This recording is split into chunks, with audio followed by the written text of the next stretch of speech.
गुलाम था और बाहर की शक्तियां भारत पर अपना शासन करती आ रही थी। और तो और देश पर अपने नियमों के अनुसार कार्य कर रही थी। सभी के अपने नियम थे। भारत आज़ादी के पहले 200 वर्षों तक अंग्रेजों का गुलाम रहा, इसलिए यहाँ ब्रिटिश नियम अनुसार कार्य होते रहे। इसलिए देश में आज़ादी जितनी ज़रूरी थी उतनी ही ज़रूरी था देश का संविधान। भारत हमेशा से एक बहुत आबादी वाला देश रहा है और इस आबादी को सही दिशा में आगे बढ़ाने के लिए देश के पास अपने नियमों, अधिकारों एवं कर्तव्यों की नियमावली होना बहुत ज़रूरी था। इसीलिए भारत का संविधान बना। दोस्तों, अब मैं आपको ये बता दूं कि किस तरह भारत संविधान की तरफ बढ़ा। सबसे पहले अंग्रेजी हुकूमत ने 1935 में भारतीयों के सामने एक नए एक्ट का ऐलान किया, जिसे भारतीय सरकार अधिनियम 1935 या गवर्नमेंट ऑफ इंडिया एक्ट भी कहा जाता है।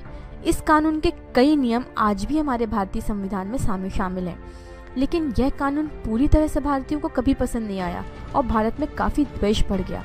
बाहर से दिखने पर यह अधिनियम संघीय शासन का था, लेकिन वास्तविक तौर पर सभी अधिकार गवर्नर के पास थे, जिसे जानकर लोग खुश नहीं थे। पंडित जवाहरलाल नेहरू ने तो इसे बिना इंजन की मशीन तक कहकर संबोधित किया और इस तरह इसका विरोध पूरे देश में हुआ।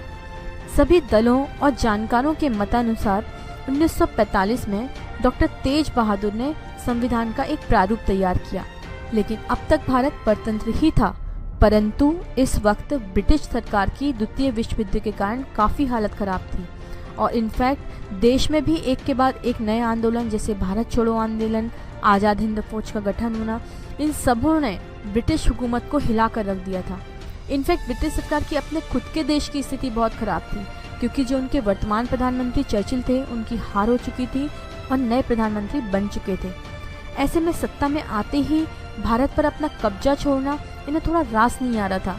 इन्होंने अपनी फूट नीति को अपनाया और कांग्रेस और मुस्लिम लीग को अलग कर देश के विभाजन की योजना बनाई। ब्रिटिश के वर्तमान प्रधानमंत्री ने कैबिनेट के 3 मंत्रियों को भारत भेजा और अपनी बात सबके सामने रखी। इस मिशन को कैबिनेट मिशन कहा गया। अब मैं आपको बताती हूँ कि कैबिनेट मिशन था क्या। यह मिशन 1946 में भारत आया, जिसमें 3 मुख्य सदस्य भारत भेजे गए। इस मिशन का मुख्य उद्देश्य उन विकल्पों को तलाशना था जिसके जरिए भारत की सत्ता भारत के हाथों में सौंपी जा सके। उस समय कुछ ऐसी परिस्थिति उत्पन्न हुई कि कैबिनेट कमीशन की पहली बैठक पर कोई हल न निकल सका।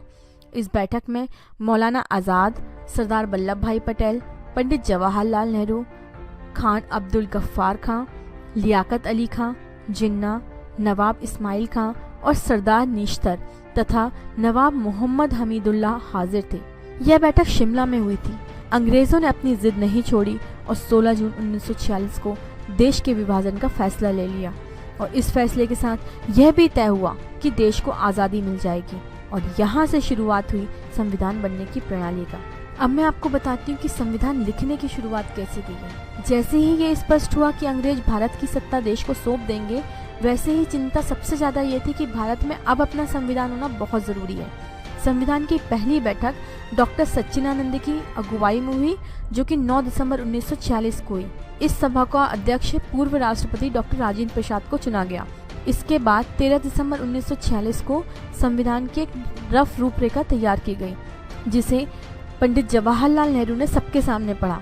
इस संविधान में सबसे महत्वपूर्ण बात यह रखी गई कि अब देश में सभी राजाओं के शासन को समाप्त कर दिया जाएगा और भारत की प्रभुत्व सबको स्वीकार करनी होगी।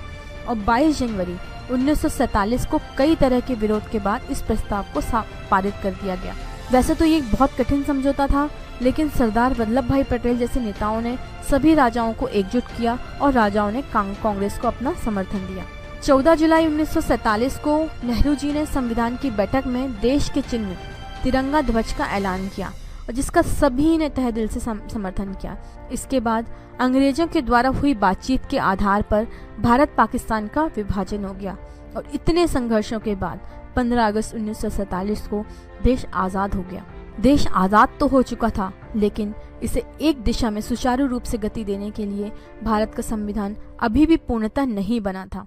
पहले संविधान का ढांचा बनाया गया था, लेकिन बहुत सारे लोगों ने इसे स्वीकार नहीं किया गया था।